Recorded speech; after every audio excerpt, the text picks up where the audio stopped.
Hi friends, మీరు ఎప్పుడైనా సరే రూ. 5,000 ప్రొడక్ట్ రూ. 250కి రావడాన్ని గమనించారా? లేదు కదా! కానీ అమెజాన్, ఫ్లిప్‌కార్ట్ లాంటి కంపెనీస్ ఏం చేస్తూ ఉంటాయంటే కొన్ని గోల్డెన్ హవర్స్ టైమ్‌లో మెగా డీల్స్ ఇస్తూ ఉంటాయి. ఆ డీల్స్ టైమ్‌లో ఒక్కొక్క ప్రొడక్ట్ మీద 90% నుంచి 95% వరకు డిస్కౌంట్ అయితే ఉంటుంది.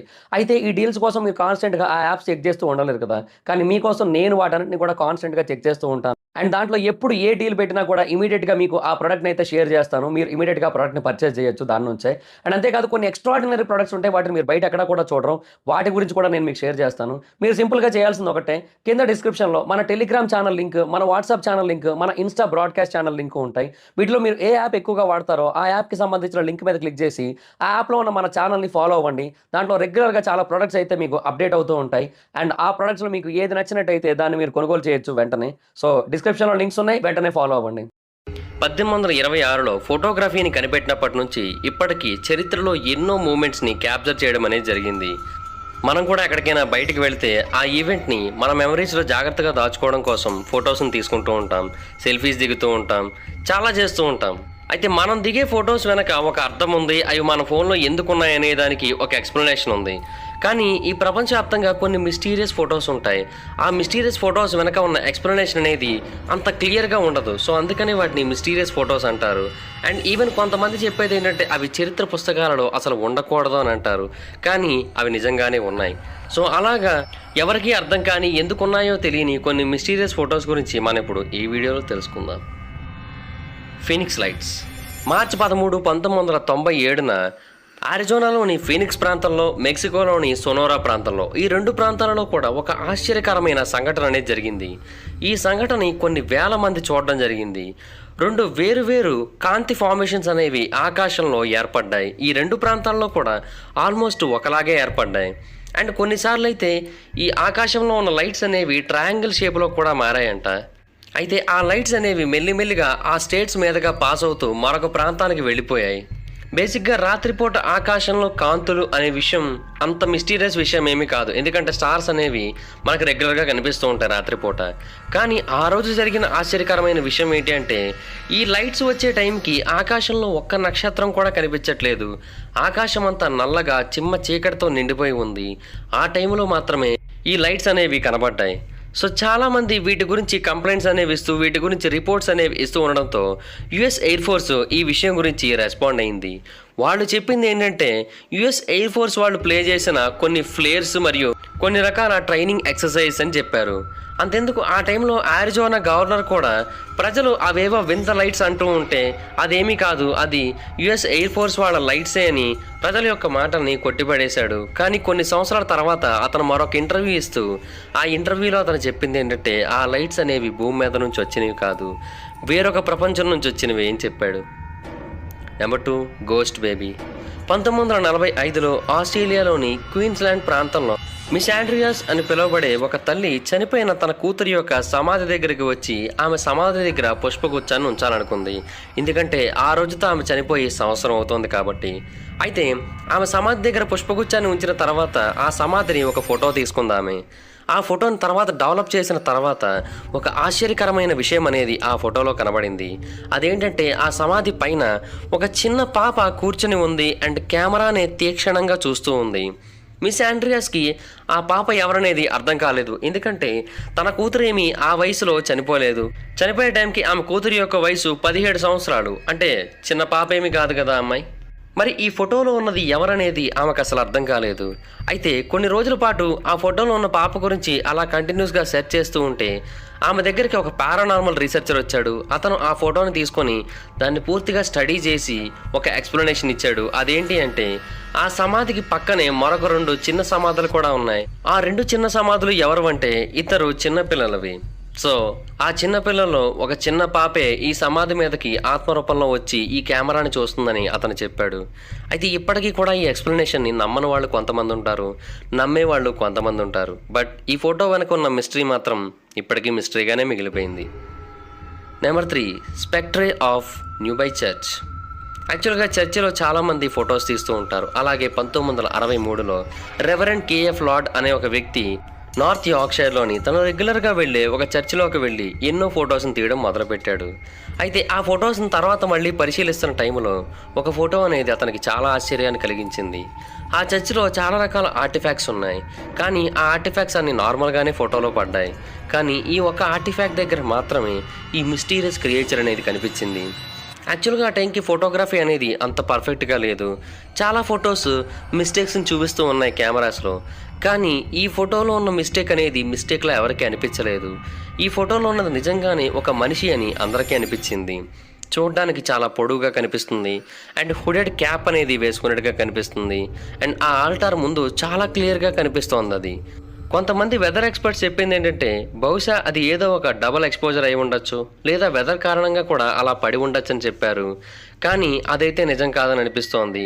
ఆ ఫోటోలో ఉన్న దెయ్యం అనేది చూడడానికి 16వ శతాబ్దం నాటి ఎవరో ఒక మాంక్ లాగా మొహం చుట్టూ ఒక వైట్ ష్రౌడ్ని కలిగి ఉంటుంది.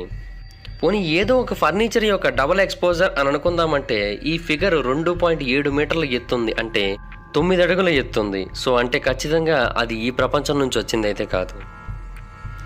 Hampton court ghost. యాక్చువల్గా 200 సంవత్సరాలుగా ఈ హ్యాంప్టన్ కోర్ట్ అనే ఒక కోటలో దెయ్యాలు ఉన్నాయని చాలామంది నమ్ముతూ ఉంటారు. ఈ హ్యాంప్టన్ కోర్ట్ ప్యాలెస్ అనేది లండన్లో ఉంది. అయితే 200 సంవత్సరాలుగా ఇక్కడ దెయ్యాలు ఉంటున్నట్టు అందరూ నమ్ముతున్నప్పటికీ కూడా ఇక్కడ దెయ్యాలు ఉన్నాయని చెప్పడానికి ఒక్క పిక్చర్ ఎవిడెన్స్ కానీ లేదా ఒక్క వీడియో ఎవిడెన్స్ కానీ లేదు. కానీ రీసెంట్గా ఈ వీడియో ఫుటేజ్ అనేది క్యాప్చర్ అయిన తర్వాత ఇక్కడ దెయ్యాలు ఉన్నాయనే విషయం అందరికీ కన్ఫర్మ్ అయింది. 2003లో హ్యాంప్టన్ కోర్టు ప్యాలెస్లో ఉన్న ఎమర్జెన్సీ డోర్స్ అనేవి ఎవరికీ తెలియకుండా ఆటోమేటిక్గా వరుసగా 3 రోజుల పాటు వాటంతటా అవే ఓపెన్ అయిపోయేవి. ఈ విషయాల్ని సీసీ కెమెరాస్ సీక్రెట్గా క్యాప్చర్ చేశాయి. అయితే మొదటి రోజు మరియు 3వ రోజు ఆ డోర్లు ఆటోమేటిక్గానే ఓపెన్ అయ్యాయి. కానీ 2వ రోజు మాత్రం ఆ డోర్లు ఆటోమేటిక్గా ఓపెన్ కాలేదు. ఆ డోర్ల వెనకాతల ఒక భయంకరమైన దెయ్యపు క్రియేచర్ అనేది కనిపిస్తుంది. ఆ దెయ్యపు ఆకారాన్ని బాగా అబ్జర్వ్ చేసిన తర్వాత అది డ్యామ్ సిబిల్ పెన్ యొక్క ఆకారం అని చాలామంది కన్ఫర్మ్ చేశారు. ఈమె యాక్చువల్గా హ్యాంప్టన్ కోర్ట్లో సర్వెంట్గా పనిచేసింది కొన్ని సంవత్సరాల క్రితం. ఆమె కేవలం సర్వెంట్ మాత్రమే కాదు, ప్రిన్స్ ఎడ్వర్డ్కి మరియు ఎలిజబెత్ Iకి ఆమె నర్సు కూడా. ఈమె 1562వ సంవత్సరంలో స్మాల్ పాక్స్తో చనిపోయింది.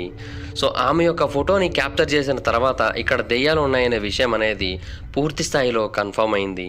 బట్ ఏది ఏమైనప్పటికీ 200 ఏళ్లగా దొరకని ఆధారం అనేది 2వ రోజు డోర్ ఓపెన్ అయినప్పుడు దొరికిందన్నమాట.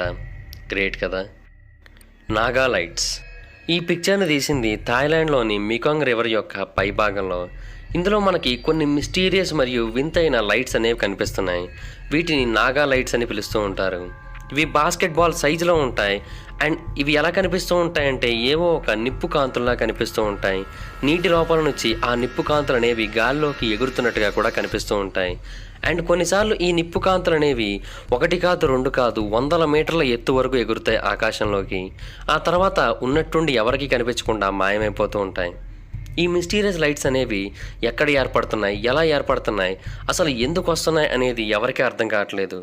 ఈ ఫొటోస్ని కానీ లేదా ఈ వీడియోస్ని కానీ ఎవరు కూడా ఫోటోగ్రఫీ చేశారని అనలేదు. ఎందుకంటే ఈ విషయాన్ని కొన్ని వేల మంది ప్రతి ఏడాది కూడా అబ్జర్వ్ చేస్తూ వస్తారు. సో ఇప్పటికీ కూడా దీని వెనక ఉన్న మిస్టరీకి సరైన సైంటిఫిక్ ఎక్స్ప్లెనేషన్ అనేది లేదు. కొంతమంది చెప్పేది ఏంటంటే ఆ నీటి లోపల ఫాస్ఫైన్ గ్యాస్ అనేది ఉందని, లేదా కొన్ని ఫ్రీ ఫ్లోటింగ్ ప్లాస్మా ఆబ్స్ అనేవి ఉన్నాయని, లేదా ప్రకృతి పరంగానే జరుగుతున్న ఏదో ఒక న్యాచురల్ ఈవెంట్ అని, ఇలా చాలా రకాల ఎక్స్ప్లెనేషన్స్తో వచ్చారు. కానీ వాటిలో ఏది నిజమన్నది ఇప్పటికీ కూడా ఒక మిస్టరీగానే మిగిలిపోయింది. మెక్మిన్విల్లే ఫోటో. ఈ ఫోటో అనేది ఒకప్పుడు బాగా పాపులర్. యూఎఫ్ఓస్కి చెందిన ఎన్నో రకాల ఫొటోస్లో ఈ ఫోటో అనేది ప్రపంచవ్యాప్తంగా బాగా ఫేమస్ అయింది. దీన్ని మెక్మిన్విల్లే యూఎఫ్ఓ ఫోటోగ్రాఫ్ అని పిలుస్తూ ఉంటారు. ఎందుకంటే ఈ ఫోటోను తీసింది ఆరెగాన్లోని మెక్మిన్విల్లే దగ్గర ఉన్న ఒక ఫామ్ యొక్క పైన తీయడం జరిగింది. ఈ ఫోటోను తీసింది యునైటెడ్ స్టేట్స్లో, అది కూడా 1950వ సంవత్సరంలో తీశారు. అయితే అదే సంవత్సరం లైఫ్ మ్యాగజైన్ వాళ్ళు ఎన్నో న్యూస్ పేపర్స్లో ఈ ఫోటోని రీప్రింట్ చేసి యూఎఫ్ఓస్ అనేవి నిజంగానే ఉన్నాయంటూ అందరికీ తెలియజేశారు. చాలామంది యూఎఫ్ఓలజిస్టులు కూడా ఈ ఫోటో అనేది జెన్యూన్ ఫోటో అని, యూఎఫ్ఓస్ అనేవి నిజంగానే ఉన్నాయని చెప్పడం మొదలుపెట్టారు. ఈ ఫోటోగ్రాఫ్లో మనకి ఒక యూఎఫ్ఓ అనేది గాల్లో ఎగురుతూ కొంచెం టిల్ట్ అయి ఉంటూ దాని యొక్క అడుగు భాగం అనేది మనకు కనిపిస్తూ ఉంటుంది. అండ్ గాలిలో ఇది చాలా వేగంగా ఎగురుతోందని దీన్ని ఫోటో తీసిన వాళ్ళు చెప్పడం జరిగింది. కానీ కొంతమంది మాత్రం ఈ ఫోటో అనేది ఫేక్ అని అంటూ ఉంటారు. కొంతమంది చెప్పేది ఏంటంటే ఇది యాక్చువల్గా కెమెరా లెన్స్ మీద ఉన్న ఏదో ఒక చిన్న డస్ట్ వంటిదని, యూఎఫ్ఓస్ లేవు ఏవీ లేవు అని అంటూ ఉంటారు. నిజానికి అప్పటి కాలంలో కెమెరాస్ అనేవి కూడా అంత అద్భుతంగా పనిచేస్తూ అంత హెచ్డీ క్వాలిటీలో పిక్చర్స్ని కూడా మనకు అందించేవి కాదు. సో ఇది కూడా నిజమని కొంతమంది వాదిస్తూ ఉంటారు. బట్ ఏది ఏమైనప్పటికీ ఈ రోజుకి కూడా ఈ ఫోటో అనేది నిజమా కాదా అనేది ఒక మిస్టరీగానే మిగిలిపోయింది. SS Watertown ghosts. 1924లో ఎస్ఎస్ వాటర్ టౌన్ అనే ఒక ప్రాంతంలో 2 వ్యక్తులు పనిచేస్తూ ఉన్నారు. ఆ ప్రాంతంలో ఒక ఆయిల్ ట్యాంకర్ ఉంది. దానికి సంబంధించిన వర్క్ చేస్తున్నారు వాళ్ళు. వాళ్ళిద్దరి పేర్లు జేమ్ మెక్కౌంట్రీ మరియు మైకెల్ మీహాన్. అయితే ఆ తర్వాత షిప్ మీద ప్రయాణిస్తున్న టైంలో గ్యాస్ లీకేజ్ అనేది జరిగి వీళ్ళిద్దరూ ఆ షిప్లోనే చనిపోయారు.